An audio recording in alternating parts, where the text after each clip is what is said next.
Fight! Mortal Kombat first made waves in 1992 with its groundbreaking graphics and brutal gameplay, sparking both admiration and controversy. By 1995, the franchise had expanded into film with a successful adaptation that, while far from perfect, became a fan favorite thanks to its fun action and faithful characters.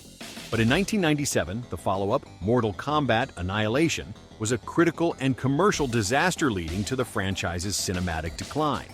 After Annihilation, Mortal Kombat disappeared from Hollywood for 24 long years. Fans were left waiting for a revival that could honor the legacy of the games and the first movie. Finally, in 2021, the franchise was rebooted with a new film, promising to bring the excitement of the iconic video game to a new generation. However, this return came with unexpected challenges, particularly with the influence of DEI mandates that reshaped the story in ways fans didn't anticipate. Finish him!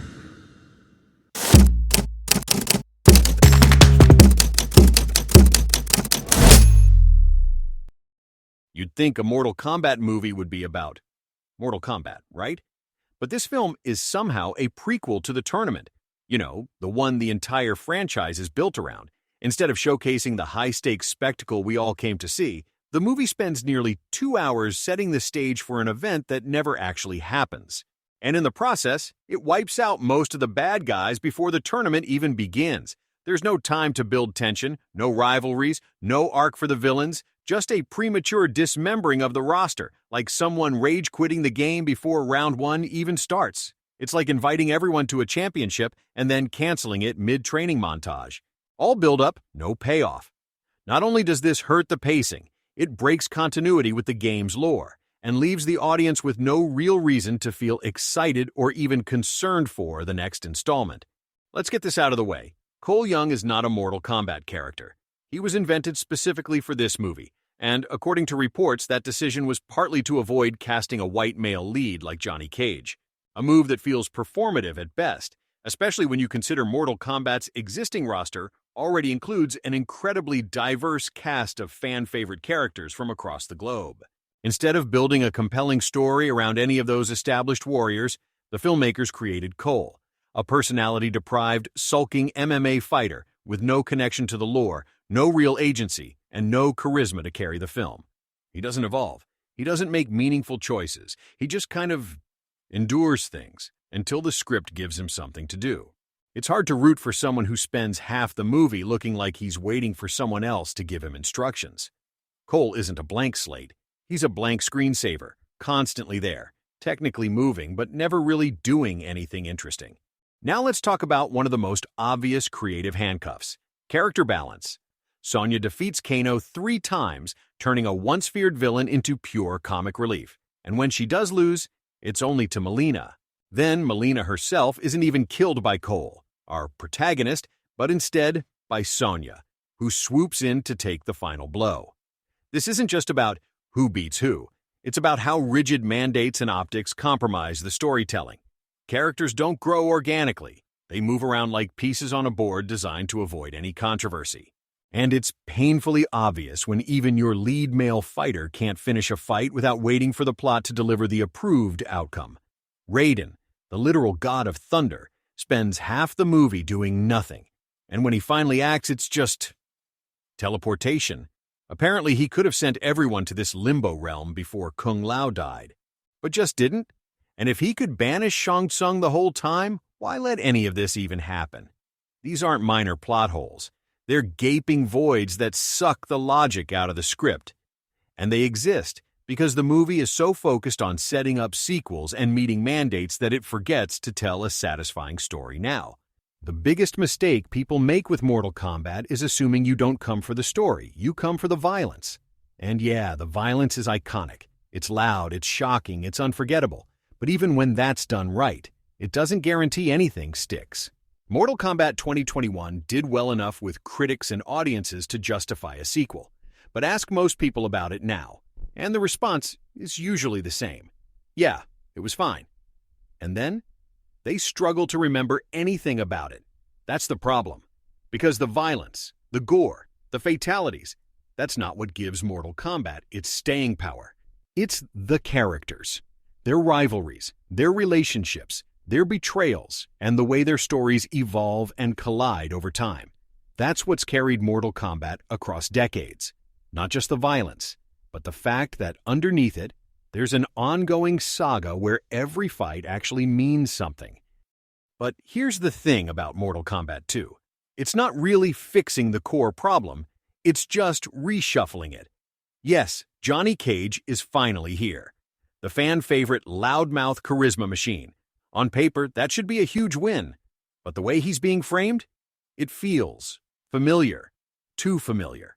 To be fair, this is all based on what we've seen so far. But even from that alone, the pattern is pretty easy to spot. They're clearly leaning into that washed-up has-been redemption arc. The guy who's past his prime, written off by everyone, and now has to claw his way back to relevance. It's a blueprint we've seen 100 times. And instead of letting Johnny just be Johnny, arrogant and effortlessly entertaining, they're sanding him down into something safer, more digestible, more formulaic. And then there's the structure. Because somehow, we're back, in a training arena, again. Which really makes you wonder, wasn't that the whole point of the first movie? Wasn't that supposed to be the build-up to the tournament? Instead, it feels like we're watching the same setup play out twice, just with slightly different pieces on the board.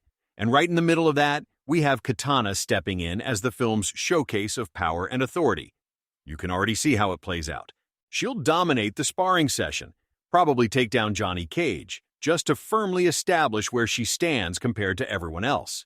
Not as a natural progression, but as a statement. Because this isn't just about winning a fight. It's about positioning her as the future queen of Outworld.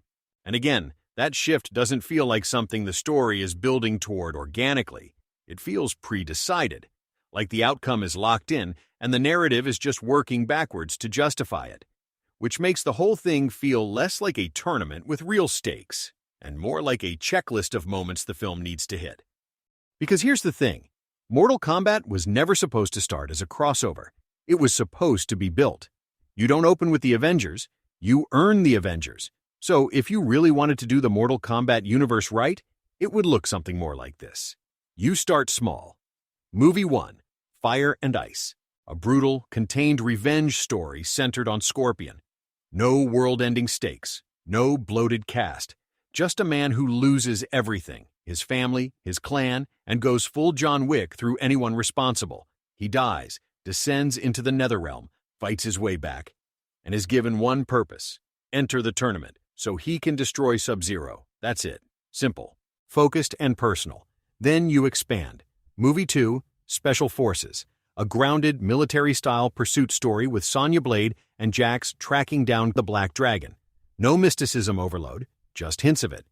Kano kills Sonya's partner, someone she actually cared about, and escapes. Now it's personal. Now it's her obsession. Now it's a vendetta that bleeds into the larger world. Movie 3, Hollywood Heat.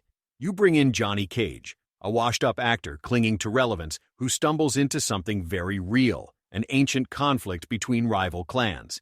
He crosses paths with Kenshi, and for the first time in his life, the fighting isn't staged. Now he has to prove he's more than a joke. Movie 4, Shaolin Monks. Now you slow it down. Focus on Liu Kang and Kung Lao. Discipline, destiny, legacy. And then Shang Tsung begins manipulating events from the shadows, using deception, shape-shifting, and turning allies against each other. Liu Kang loses faith, walks away, runs from what he's supposed to become. Now your chosen champion isn't ready.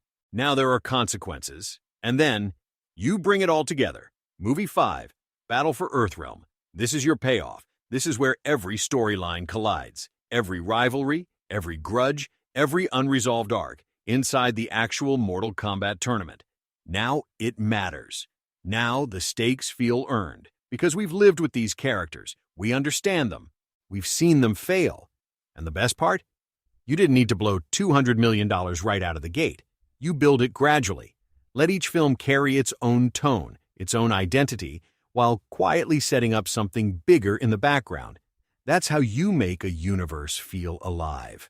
Not by cramming everything into one movie, but by giving it room to breathe. Until these studios decide to let go of the very restrictions strangling their own stories, nothing really changes. Writers won't be allowed to follow what's logical, what's consistent, or even what is canon. Every choice gets filtered, watered down, and made safe and utterly predictable. So what you're left with isn't storytelling, it's imitation. A version of creativity where nothing can go too far, say too much, or have a meaning that isn't pre-approved. And when everything is designed not to offend you, not to challenge you, it all starts to feel the same. And once everything feels the same, it doesn't really matter anymore. You'll watch it, maybe even enjoy it in the moment. You'll say it was fine. But 2 weeks from now, you won't remember it. And that's the problem. Thanks for watching. If you liked the video, leave a like, subscribe if you want to see more, and I'll see you next time. Flawless victory.